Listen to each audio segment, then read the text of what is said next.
Gue juga nggak butuh duit lo anjing. Kalau kita lihat dari apa yang diperjanjikan itu adalah uang pemeliharaan dan pendidikan anak. Kita kan nggak perlu menyampaikan sesuatu yang kita anggap itu tidak perlu ke publik, ya. Karena kita bilang tidak perlu, tidak butuh lagi. Tapi itu semuanya setelah kita sampaikan bahwa ternyata yang tidak diketahui oleh publik, meskipun sudah menjadi seorang mantan, eh, S itu masih tiap bulan meminta nilai yang sangat fantastis. Ya, kalaupun misalnya dia menurut dia itu tidak fantastis, tapi saya percaya mayoritas masyarakat Indonesia akan menilai 200 juta monthly itu berbulan itu adalah sesuatu hal yang fantastis, ya. Jadi kalau misalnya kemudian sekarang dia baru mengatakan itu tidak berarti, kan sudah terlambat dan sangat tidak etis, ya.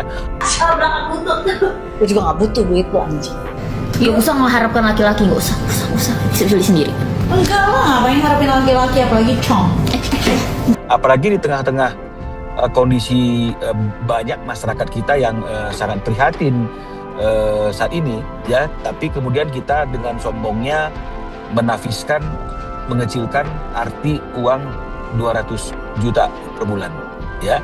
Nah, dan perlu dicatat bahwa kalaupun misalnya kita sampaikan bahwa ada uang yang sebesar itu yang diberikan tiap bulan selama ini buat S, ya, untuk biaya pemeliharaan dan pendidikan anak mereka, ya, itu kan bukanlah suatu kesombongan, bukanlah satu hal yang sifatnya ingin pamer dari Ruben, tapi ini semuanya kan adalah sebab akibat, ya.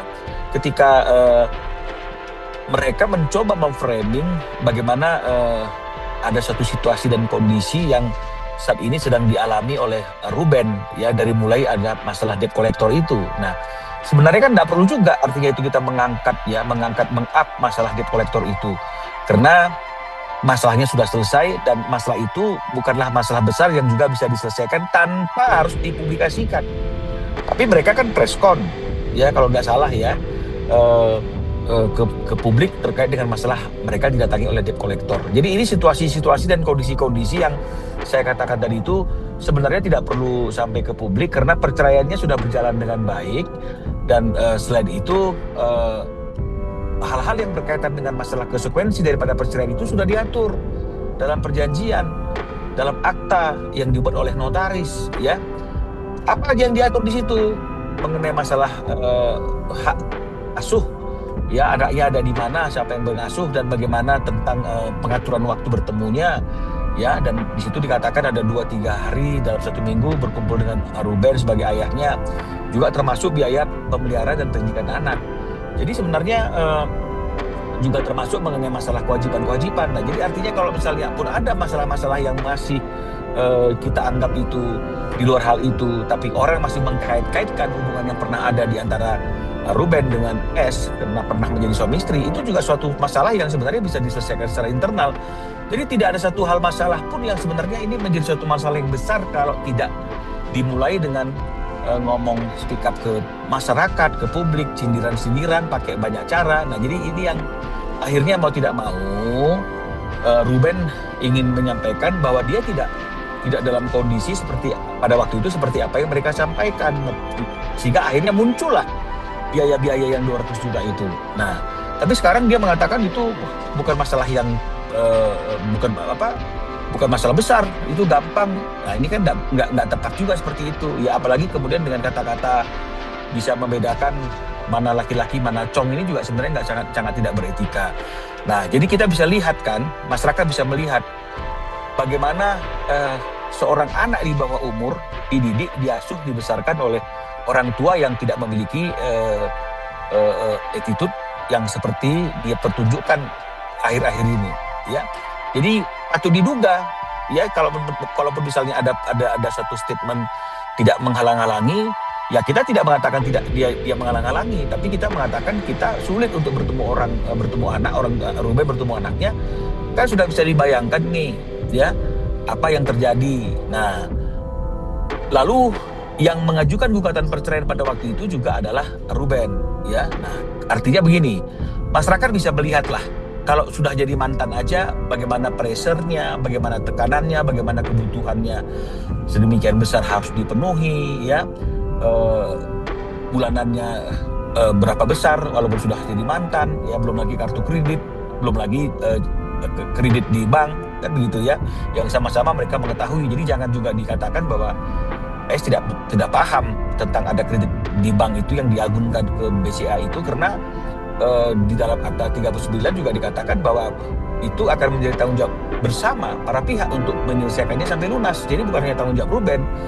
Dan kalau memang misalnya dia merasa bahwa itu sesuatu harta gono gini yang masih dibebani kewajiban, seperti yang saya katakan beberapa kali dalam pernyataan saya, harusnya di list aja mana yang harta gono gini yang sudah tidak dibebani kewajiban dan mana yang masih dibebani kewajiban.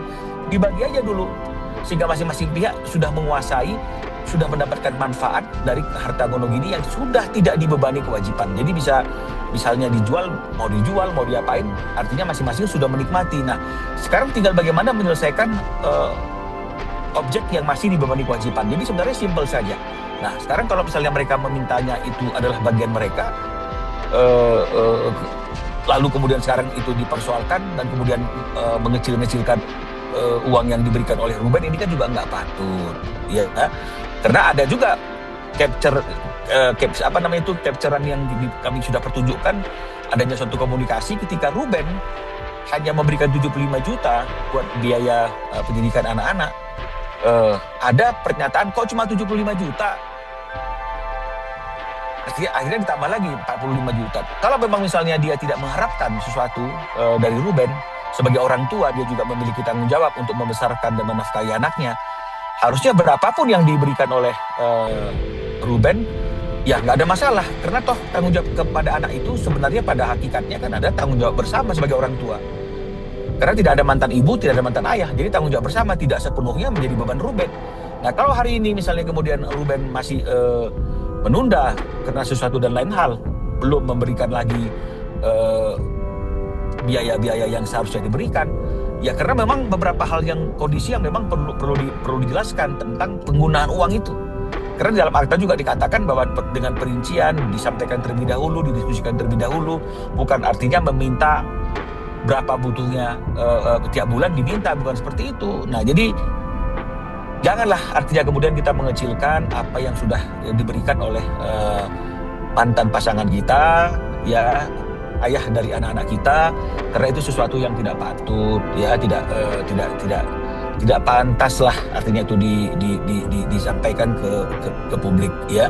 Jadi saya harapkan bahwa masyarakat juga bisa lebih bijak untuk melihat masalah ini dan situasi ini, sehingga kita tidak menyimpulkan hanya berdasarkan emosi, tidak menyimpulkan karena kita pro atau kontra dengan pihak yang mana, tapi kita melihatnya ini adalah secara utuh suatu persoalan yang sebenarnya tidak ada persoalan, tapi ada persoalan karena patut diduga ada satu pihak yang tidak ingin merealisasikan perjanjian itu, tapi hanya ingin menuntut haknya, tidak melaksanakan kewajibannya. Dalam hal apa itu misalnya?